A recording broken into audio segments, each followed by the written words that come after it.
So I've saved you the putting back together process because I had to take it apart twice now to figure it out. But we got all new bearings. You can actually get these bearings and the housings through AGCO still. I went ahead and got some of these spacer deals, but I ended up not needing them, so I'm not going to use those on here. I just ended up reusing the old rod. Got told it'd be fine. And honestly, when I get ready to redo this again, it's getting all new blades on it. But the whole disc is getting all new blades on it. Somebody has cut these rods down, because a 7-blade rod's like 57 inches and a 6-blade rod is 48 inches. It's a 6-blade setup right here. That should have been 48 inches long of a rod in there, and it is not. So somebody's cut them down, had them built something, so it's a little bit of a custom disc, I guess. So I'm gonna get the big impact and the big socket, see if we can get that first nut started on there. Then I'm gonna lay it down, stand in the middle of it, smack one in with a hammer while I'm tightening on this end to get everything seated up, and hopefully it rolls back underneath there and I can set the disc down on it and bolt it right back up. So let's see how this goes, guys. Well, I didn't have the camera on while I was putting this gang on, because I'm going to state, like I said before, I've never done this before, so I had to figure out a trick how to do it. I've done a couple. I did one at work. We were talking about using the hydraulics to sit down and get it lined up. I was trying to fight it, and without hydraulics, had it with the safety on and everything. I was trying to pick it up and get the bolt started, and I couldn't get that done. So I went and got the tractor and backed up here and got her all lined up. And she all went back pretty well in line with each other. Like I said, when I'm do this disc again, because it's gonna go through the shop. Probably next winter, because I ain't gonna put that many acres on it this year anyway, as we're planning on maybe planting sweet corn or field corn on that, or beans back in it. I don't know yet back there. So I'm not gonna use this disc this year a whole hell of a lot. Probably just run it over the 6 acres one more time and get it all busted up so we can plant either hay seed on it or alfalfa or something on it. Like I said, I don't know yet. I've got to get that plan together, which I've got a couple months, because wheat's not ready to go yet. But when I go through this thing again, I'm gonna drop all the gangs out of it and just reblade it all, get all new rods for it, all new bearings. Of course, these bearings will be new. Hopefully they'll still be okay, and I won't have to replace those, but all new bearings for it. And back ones ain't gonna be the funnest thing in the world, because somebody had the wise ass idea to weld the nuts on. So while we're going through it real quick, I'm gonna go ahead and grease it and give it a good once over. I ended up getting me some of these spacers because I got tired of trying to feather it with the tractor. I wanted to just be able to set it and go. So I think I'm gonna take it down to Palm Bottoms today while it's dry and start playing around with the settings of getting this thing the way I want it, so that way it doesn't potato heel, and also get these bearings kind of worked in a little bit, because you know they got a seat and all that stuff. But when you do these gangs, you want to take on your end cap, you want to smack it with a sledgehammer while you're tightening that nut up. Pretty sure I got that pretty damn tight. So hopefully nothing was loose when I put it on. I may go back through real quick and just zip that nut one more time to make sure we're good and snug, and that it don't back off, because that'd probably been a very unfortunate day right there. So yeah, I'm gonna go through real quick and just give this thing a once over, give her a good greasing, and we will come back here in just a second. Okay, I know everybody's seen greasing before, but this is my I guess my thoughts on the locking lube. I grease a lot of equipment nowadays, and it's probably one of the nicest tools you'll ever have. Just for the fact that I don't have to hold the zerk on there, just, you know, pop it off and go. It makes greasing so much faster. I know we're not probably supposed to grease this thing this much, but I try to grease it about every time I use it, just because of the fact of that is steel on steel rubbing right there, and I just don't want that to wear that center tube out.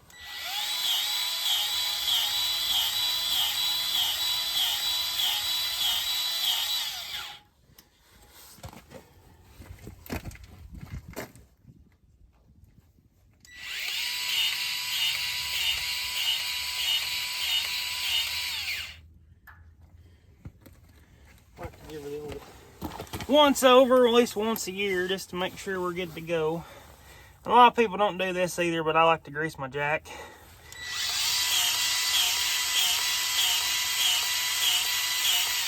They had a big sale on jacks. It was last winter, I think it was. Or, no, it was the winter before. And I bought 3 of those jacks from Real King. And one ended up on here because I got tired trying to pick the damn thing up off the ground and hook it up. So we just made that problem solved itself type of deal there. It's supposed to be a Zerk. I generally just on this doesn't have Zerk on it. I just give her a little grease on there just to keep my adjustments to where I don't have to fight them every time I go to use the damn thing. It's like probably a 1960s disc, I would venture to say, if I was a veterinarian anyway. And one down here somewhere. Yeah, there you are. I had to find you. They kind of hide that one. My old adage is paid for, so I don't want to buy another disc. I'd love to have a newer one that wasn't as wore out probably as this one is, but as much as I use a disc, I really can't justify going and spending a bunch of money on a new one.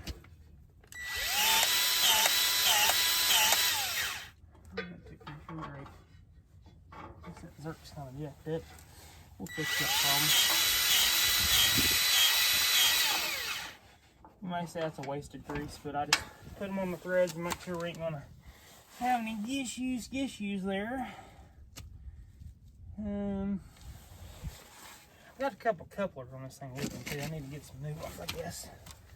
Sooner than later. But I think that's it on the greasing portion of this thing. This here adjusts your pitch up and down, your back screw. You take the pins out and you adjust your pitch on your gangs on your back. And I've adjusted this thing like 12 times and I've got it close to where I want it, but it ain't perfect. I think this is a 252 disc, and somebody's done some cutting down on the rods and made this disc actually smaller than what it is, but that's here and over there. Well, I think we're greased up. I'm gonna move the truck out of the way, hook the tractor to it, and go see what we can tear up with it. I'm gonna do some research and development here, see if I can't get this thing set right.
352 disc repair. Seemed like I got it pretty well set right. So I put these bushings in there, and I think I've got it just about right. It's got a couple spots in it. I might need to get like one more, just to add one more block in there. But seems like it turns dirt all right, and nothing's popping or cracking. Ground's getting drier. This is where the pond's gonna go eventually. We've been stealing dirt out of here for barn pads. That's where all that dirt right there, where that pad is up there, came from, was down here, and the one by the barn. So, sorry I didn't get much video actually working on this thing. It's kind of one of those things I didn't know what the hell I was doing anyway. But I think we got her fixed, and we'll be able to start chewing up some dirt this fall, hopefully. See what happens. Catch y'all later. Thank y'all for watching. Stay tuned for more.